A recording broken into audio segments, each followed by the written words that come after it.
Escalier, maintenant deuxième escalier, je fais escalier.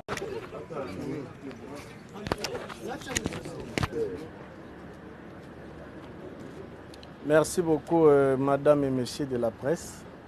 Vous nous voyez ici devant l'office du procureur général près la Cour de cassation.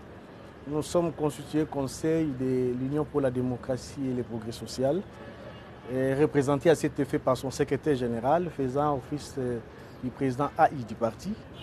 Eh bien, vous le savez très bien, vous la presse, vous relayez des fois des messages, la clameur publique des gens qui se réclament d'être de la force du progrès et qui font des cas que nous pouvons identifier en droit les faits infractionnels.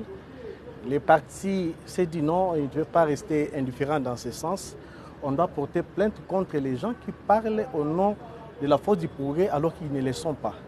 Ils commettent des dégâts dans les différents rues, non seulement pour la vie de Kinshasa, mais également sur toute l'étendue de la République démocratique du Congo. Et c'est dans cette même logique que nous avons choisi, nous avons opté pour le parquet général qui a compétence sur toute l'étendue de la République. Ce n'est pas pour seulement regarder pour le cas de la ville de Kinshasa, mais pour d'autres provinces donc, où vous trouverez les gens qui se réclament être de la force du progrès. La force du progrès est un mouvement reconnu à l'IDPS, œuvrant au sein de la Ligue des jeunes, qui a pour mission de mobiliser les membres et non une mission contraire à ce que nous déplorons tous avec les paisibles citoyens qui violent intentionnellement les droits garantis aux particuliers en faisant des cachots illégaux. Tantôt, vous constaterez, madame et messieurs de la presse, depuis l'avènement de l'IDPS au pouvoir, depuis 2019, il y a certaines personnes que nous avons connues tous à Kinshasa, des Chegué, des Koulouna tantôt. Et aujourd'hui, ils se font passer les membres de la force du progrès comme si la force du progrès était devenue une ambassade où tous les malfaiteurs peuvent venir se cacher. Donc, ce genre de criminels, nous sommes venus pour les déférer devant la justice et nous avons voulu commencer par les parquets pour les investigations des cas éventuels. Donc, ça ne doit pas se limiter seulement pour la ville de Kinshasa, ça ira partout. Et tout celui qui va se réclamer de la force du progrès, qui ne le prouve pas, en tout cas, il sera derrière les barreaux et il sera jugé conformément à la loi. Maintenant, au niveau du parti, qu'est-ce que vous préconisez? Comment savoir que tel est membre de la force du progrès et l'autre ne l'est pas? Quel sera l'élément de différence? Parce que quand on les voit dans les rues en train de manifester, il n'y a aucune différence visiblement. Est-ce que vous avez pris des mesures pour sécuriser les vrais membres de la force du progrès? Comment? Mais il a bien dit tout à l'heure que la force du progrès, c'est un mouvement affilié à la Ligue des jeunes. La Ligue des jeunes, c'est une structure du parti. C'est à partir de la Ligue des jeunes qu'on peut comprendre que tel fait partie de la force du progrès ou pas.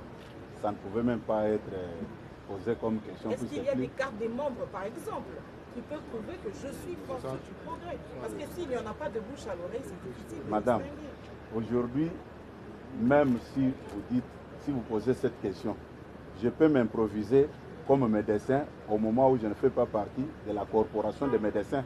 Ou bien dire aux gens, puisque je m'exprime comme ça, je suis à côté d'un avocat, que je suis avocat, ça ne peut pas se faire. Nous vous avons bien expliqué que la force du progrès, c'est un mouvement affilié à la Ligue des jeunes de l'IDPS. On s'arrête à ce niveau-là. Quand vous demandez, est-ce qu'ils ont des cartes? Ça va, c'est-à-dire vous pouvez demander à tout un chacun la carte, c'est-à-dire même en commençant par certains cadres du parti qui sont avec nous. Vous êtes journaliste, ce n'est pas une journaliste improvisée. Combien de fois l'IDPS était victime des actes de vandalisme par le régime passé? Combien de nos matériels ont été incendiés? Et vous pensez que tout ça, on pouvait garder? Je ne pense pas. Quelqu'un peut avoir la carte. Aujourd'hui, on arrête des faux policiers en tenue, avec des faux cartes de police. Est-ce qu'on peut les accepter comme étant des policiers? La réponse est non. Merci. Merci.